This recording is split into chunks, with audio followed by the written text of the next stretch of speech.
All right, guys, now is the day that we write our conclusion, and we are done with this essay, and there will be great rejoicing. So I'm hitting this week, which it's already February. You guys that are going to college are going to be in college in less than 6 months.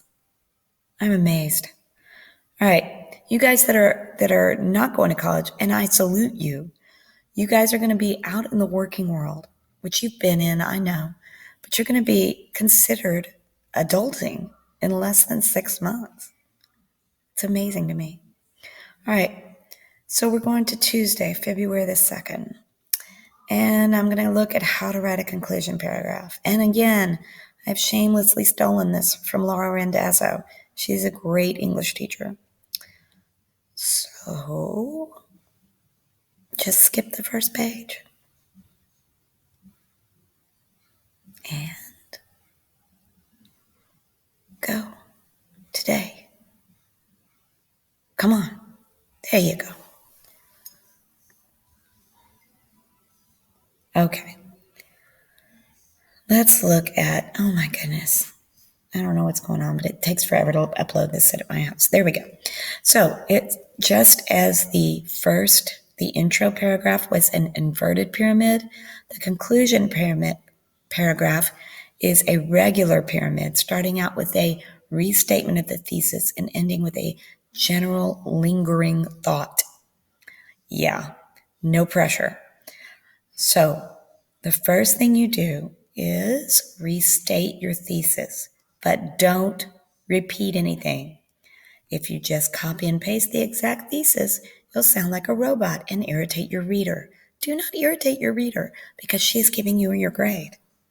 So use fresh language to restate this idea. Let's go to Miss Harden's paper. Guys, I had to rewrite because I was kind of disgusted with the way this one turned out, which is what you guys should do too.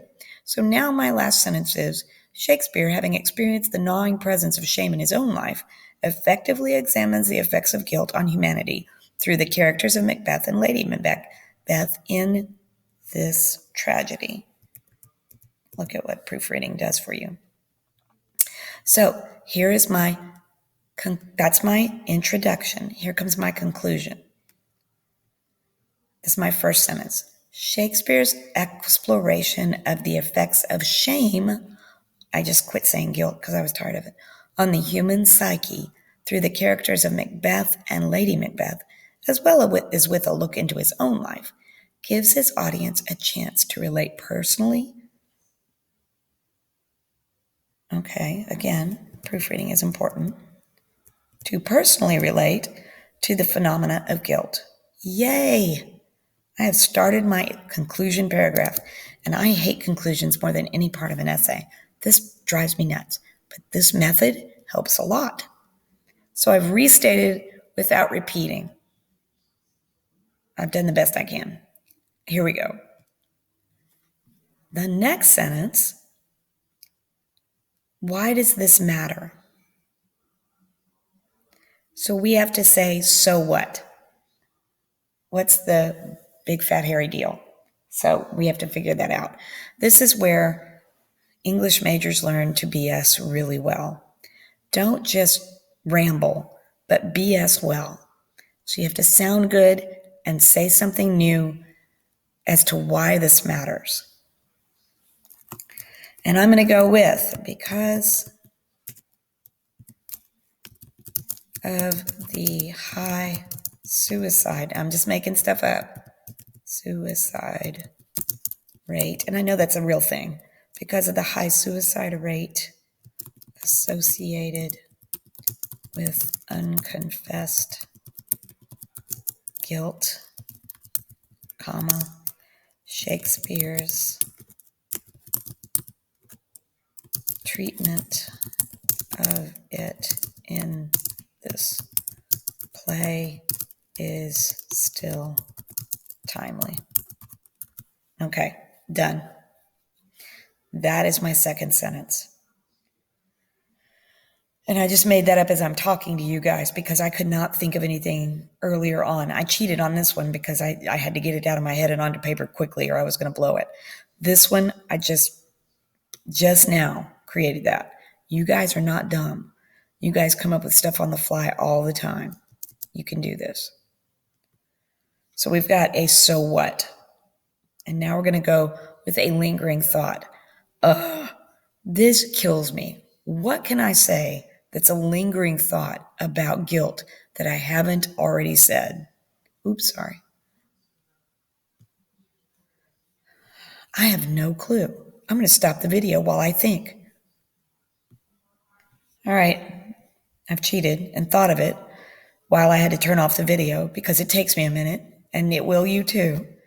So this is my first attempt, and it may have to undergo some rewrite.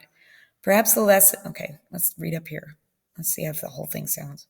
Shakespeare's exploration of the effects of shame on the human psyche through the characters of Macbeth and Lady Macbeth, as well as with a look into his own life, gives his audience a chance to personally relate to the phenomenon of guilt.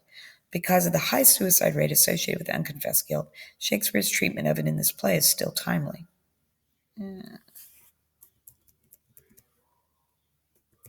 I don't need still. Perhaps the lesson is to live life in such a way as to have no guilt. However, as that seems pretty impossible, perhaps what Shakespeare intends for his audience to realize is that confession is good for the soul. And I'm out. And that is a trite and cliche statement, but it's a decent one, I think, for the end of this. Miss Knable would probably say, "What are you doing?" But right now, since she's not looking at it, I'm just going to let it be. This is the conclusion. And I think it's the hardest paragraph to write in the whole thing. I can restate the thesis with very little trouble, but telling the so what, that's not too hard. I mean, ambition, betrayal, those are timely issues. You can do the so what. But then coming up with a kicker, a lingering thought that people need to keep with them, that you need to teach people, that's more difficult. So that's where we are in this. You have to come up with something that resonates with people that they can take away, your reader can take away with them and appreciate after your paper is over. That's what this last sentence is. God love you. Here we go.